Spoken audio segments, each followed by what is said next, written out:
Beings in the Star Wars universe and fans outside of it often criticize the Jedi Order, and one aspect of the Order that cops a lot of flack was its recruitment practices. As any Star Wars fan could tell you, the Jedi almost exclusively recruited young children who were raised by the Jedi without any contact with their families. Certain fans blow this out of proportion, accusing the Jedi of stealing babies and brainwashing children into their cult. But were Jedi recruitment practices all that bad?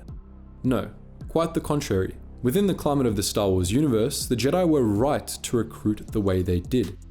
Yeah, you heard us right. Strap yourselves in because it's time for a nuclear grade hot take.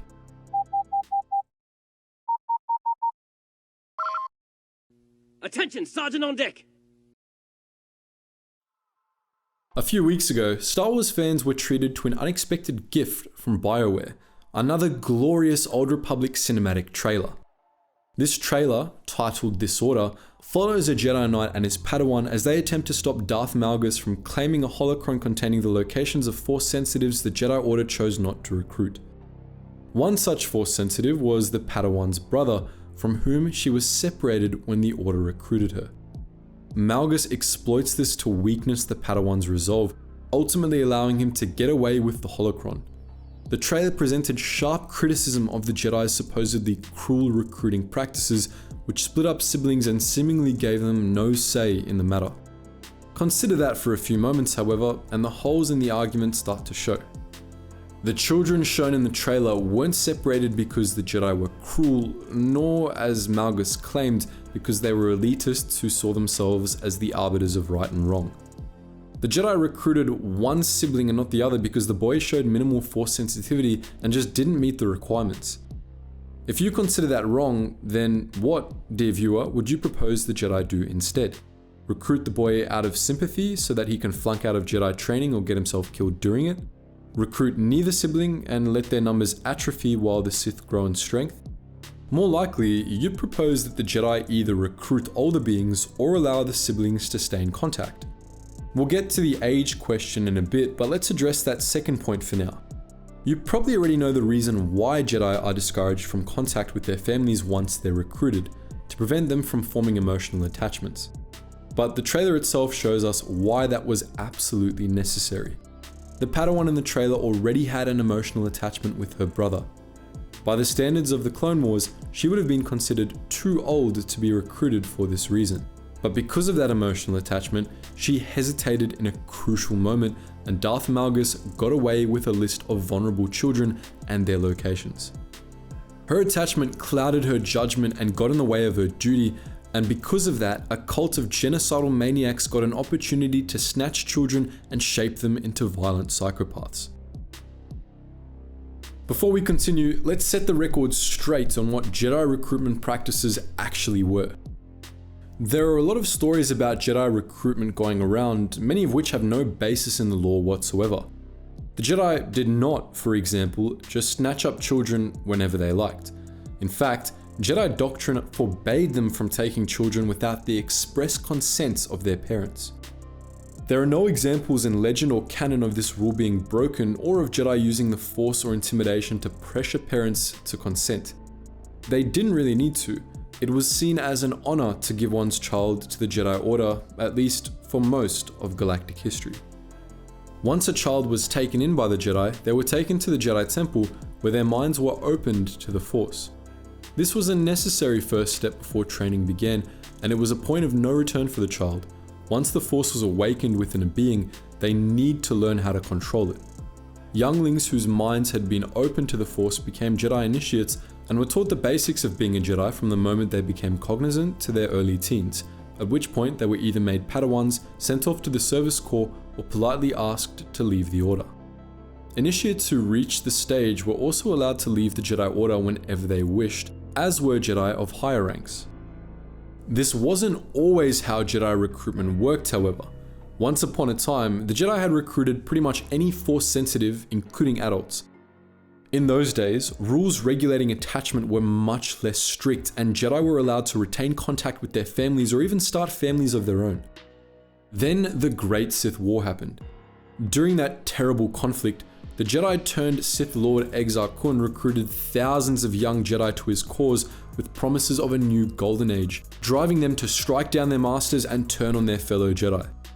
Exar Kun and his followers were eventually defeated, but the Jedi suffered grievous losses during the war and were afterward forced to reconsider their practices to prevent history from repeating itself.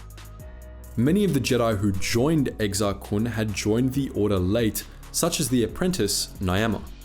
Many of them were driven to the dark side by emotional attachments, including Ulic Qel-Droma, Kun's apprentice and right-hand man. In the aftermath of the Great Sith War, the surviving Jedi Masters identified these patterns and rewrote Jedi recruitment practices to minimize the risk of Jedi falling to the dark side. After many long years of revision, their reforms ultimately created the Jedi recruitment practices we're so familiar with, which limited recruitment to young children to prevent the development of attachments and therefore the risk of the dark side. Whenever Jedi recruitment practices come up in fan discussions, someone will usually compare them to real-world cults.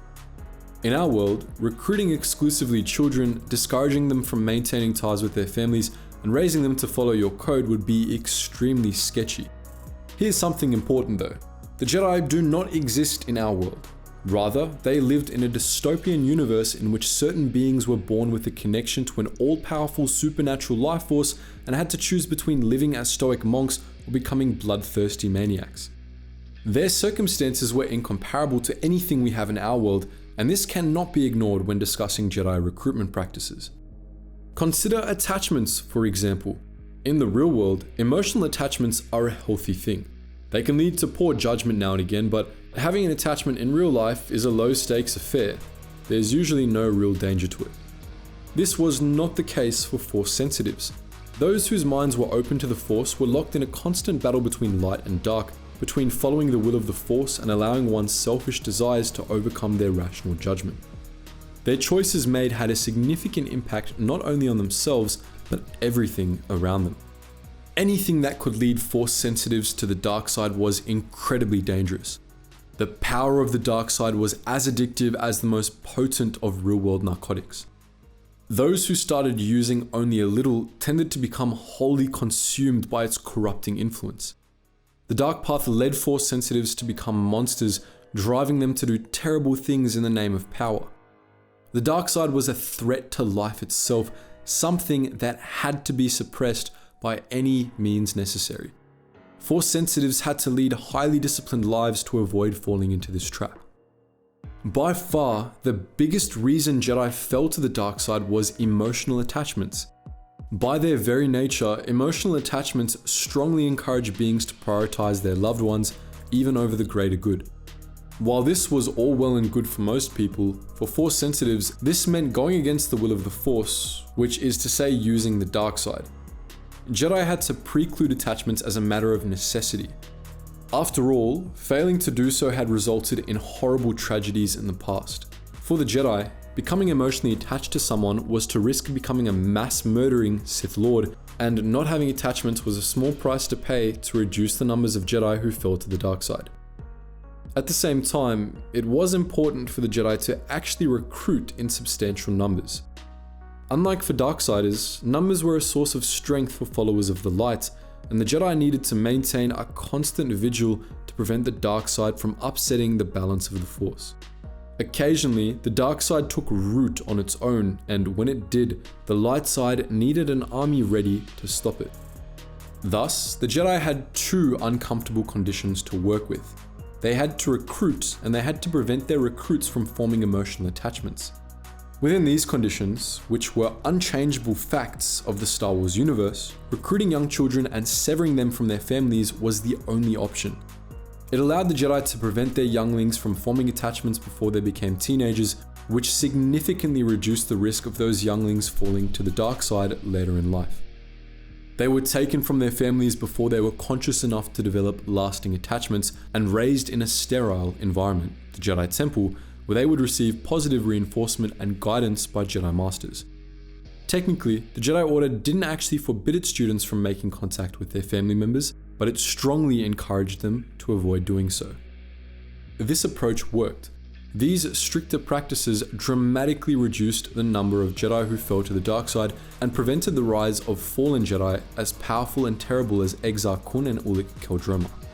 It took a few generations for the results to actually show, but once these recruiting practices became well established, as they were during the Great Peace of the Republic, fallen Jedi became a rarity.